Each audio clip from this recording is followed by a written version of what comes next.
আপনি শুধু লেগাই দিলে হতো? ওর কি দোষ? ও একটা আদেশ পালন করে, কিচ্ছু করার নাই। তাকে তিনি বলেন পূর্ব দিকে, তিনি পূর্ব দিকে ওঠেন। পশ্চিমে তাকে যেভাবে বলেন সেভাবে তুমি এত ডিগ্রি হও, তুমি অমুক জায়গায় উত্তপ্ত হও, সে তাই করে থাকে।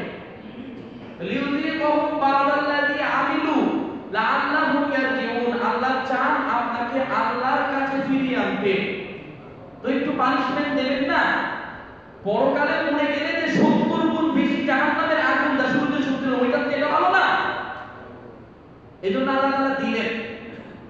আল্লাহ রাব্বুল আলামিন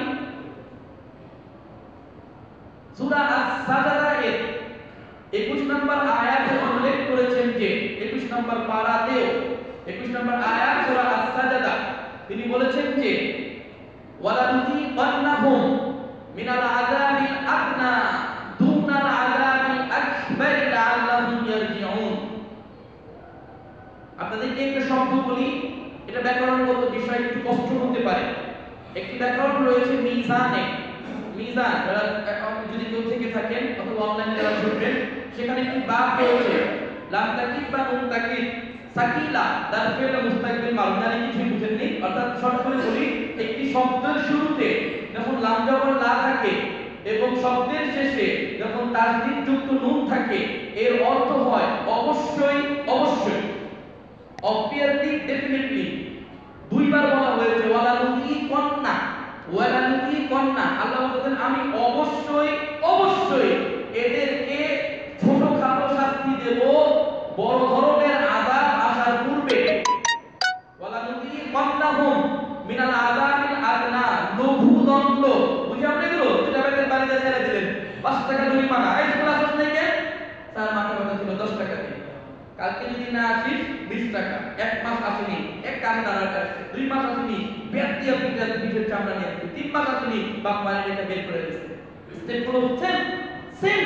আমি আবারও বলতেছি, আল্লাহ পুরো কোরআনটাকে তিনি তার মতো করে বলেছেন, যদিও প্রত্যেকটা বিষয় তিনি মনে হয় না আমাদের সাথে কথা বলছেন, কোনো মানুষ হয়ে ম্যান টু ম্যান যখন আমরা কথা বলি, তিনি আমাদের নীতিগুলো বলতেছেন। সুবহানাল্লাহ, সুবহানাল্লাহ। এই নীতি তারও। কি নীতি তার? প্রথমে তিনি ছোটখাটো শাস্তি দেবেন।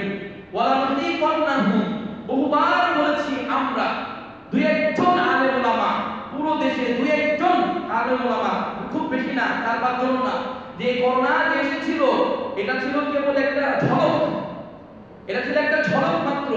ভূমিকম্প যে কয়েক মাস আগে আসলো, এটাও ছিল একটা ঝলক। আজকে যে তীব্র তাপ প্রবাহ, এটাও একটা ঝলক। আর আপনারা যে খুতবা শুনছেন, এটাও একটা ঝলক। খালি শুনেই যাবেন, এগুলো সব হচ্ছে কি শাস্তি আসার পূর্বাভাস।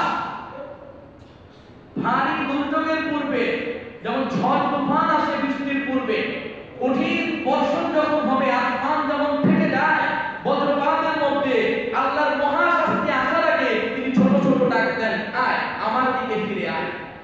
এটা আল্লাহ বলছেন, আমি না। কিন্তু দুনাল আযাবিল আকবার, বড় ধরনের শাস্তি আসার পূর্বে। উদ্দেশ্য কি? একই উদ্দেশ্য, লাআল্লাহুম ইয়ারজিউন, যাতে করে তারা আমার দিকে ফিরে আসতে পারে। লাআল্লাহুম ইয়ারজিউন, তারা যেন জাস্টিফাই করে তাদের জীবনের গুনাহগুলো নিয়ে। তারা যেন, আপনি হালাত দিয়েছেন, সামনে আসেন, হালাত দেবেন না, আমার ফুটপাতে তো কোনো দিন না। ওয়ালানুযিকান্নাহুম মিনাল আযাবিল আদনা, এটা হাদিসে নিষেধ আছে। এটা আপনাকে সম্মান দেখিয়ে বলছি, প্রত্যেক জুমাতেই বলি, আমরা এগুলো করব না, এতে খুতবা ব্যাহত হয় এবং আল্লাহ রাসূল সাল্লাল্লাহু আলাইহি ওয়াসাল্লাম কঠিনভাবে এগুলো বারণ করেছে। তো যে কথাগুলো বলছিলাম, আল্লাহ রাব্বুল আলামিন বলেছেন লাআল্লাহুম ইয়ারজিউন, যাতে করে তারা আমার দিকে ফিরে আসতে পারে।